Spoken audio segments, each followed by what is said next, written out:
Hello students, this is a summary of the lesson from October the 1st and 2nd, where we sort of introduced triangle proofs. Before we even introduced triangle proofs, we had to sort of separate out the difference between a postulate and a theorem.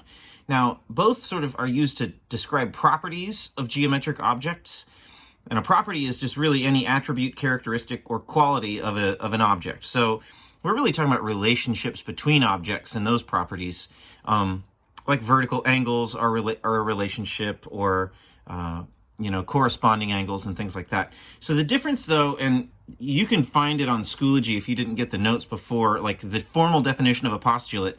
I'll read it. It says, suggest or assume the existence, fact, or truth of something as a basis for reason, discussion, or belief.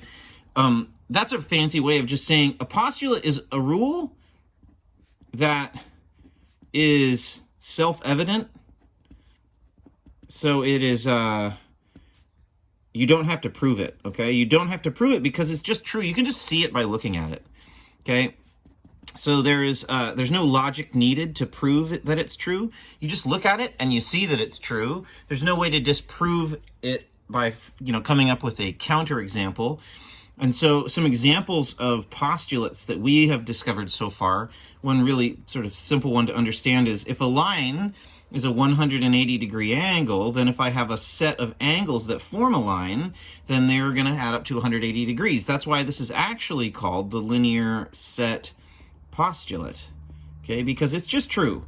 We don't have to prove that it's true, it's just true. Another example that's pretty important is that if you have two parallel lines crossed by a transversal, these angles that are called corresponding angles that are in the same position are always going to be congruent. It's just self-evident that it's true. I challenge you to come up with an example that it's not. It's not going to happen, which is why we actually call that the corresponding angles postulate. Okay, so I left that word out because I didn't want to inundate you with too many vocabulary words at once. But a postulate is really like the set of rules that we built up all the rest of geometry on. Okay, you start with a few postulates, and then you can prove other things that are called theorems.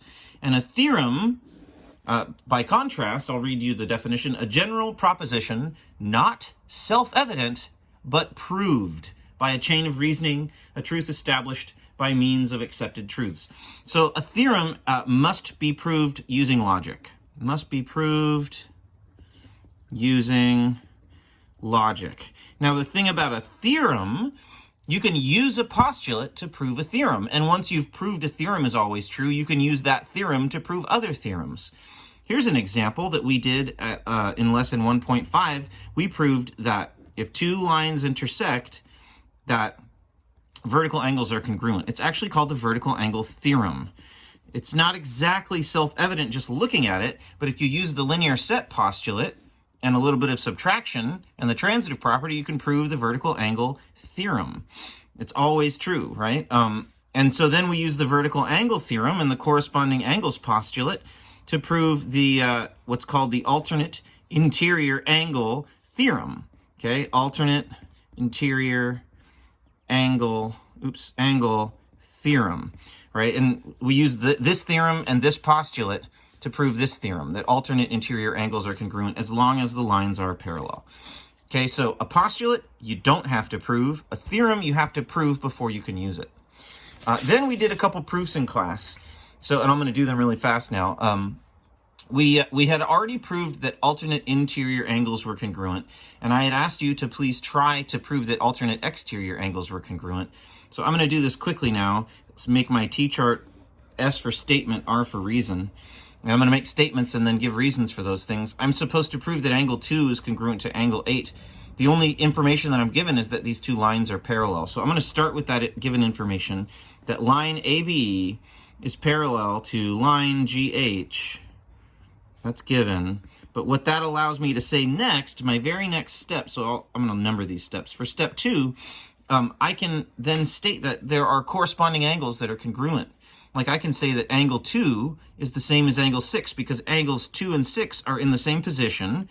They're corresponding angles. And since the lines are parallel, we know that those angles have to be congruent by the corresponding, I'm going to abbreviate now, angles postulate. Okay? You don't have to write the word postulate every time. I'm just doing it because we're talking about it today.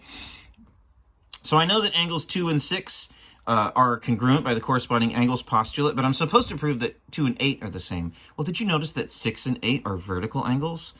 So that means for step 3, I can say that angle 6 is congruent to angle 8 by the vertical angles theorem. And then finally, since 2 is the same as 6 and 8 is the same as 6, then we can conclude the proof by saying that 2 is the same as 8, and I think you remember that's called the transitive property. If two things are congruent to the same thing, then they're congruent to each other. That's the transitive property. All right, so this was very similar to the alternate interior angles proof. But then this last one, the same side interior angles theorem, this one's a little different. Here, let me move my camera a little. And this one is where, instead of proving that angles are congruent, we're supposed to prove that angle 3 and angle 6, their measurements together are supplementary. They add to 180 degrees. Look, you can see that angle 3 and angle 6 are not congruent. Angle 3 is obtuse, angle 6 is acute, but together they should actually be supplementary. So I'm going to do this proof now, starting with my T-chart for statement and reason. And like before, I usually start with the given information. So I'm going to say that line AB is parallel to line GH. That's just given to me. Okay. Then I got to think about, well, how am I going to solve this? I'm supposed to prove that these add up to 180 degrees. And okay, that's interesting. I don't know that they do yet, but you know what I do? I know that 3 and 4 are a linear set. See, that's a 180 degree angle there, 3 and 4 together. So I'm going to say that the measurement of angle, well, you know what? I'm going to think about this for a second. If 3 and 4 add up to 180, could I prove that 4 and 6 are the same? Yeah, because those are alternate interior angles, and we already proved that alternate interior angles are the same measurement. So I'm actually going to say that measurement of angle 4 is equal to the measurement of angle 6, because those are alternate interior angles. And you can just write AIA for that. Then I'm going to talk about this linear set. I think it makes more sense to do it in this direction, in this order. So I'll say that the measurement of angle 3 plus the measurement of angle 4 is 180 degrees because they're a linear set. And then finally, oops, not a linear seat, a linear set. And then finally, I can finish the proof, because if 3 plus 4 is 180, but 4 and 6 are the same thing, I can substitute out an angle 4 for an angle 6. I can, in other words, I can replace one part of the equation with an equivalent value, which is just called substitution. After this, we did a GeoGebra investigation of a triangle property that we'll go over again in class this week. And if you haven't had a chance to look at it yet, you should click on the link in our Schoology. See you soon.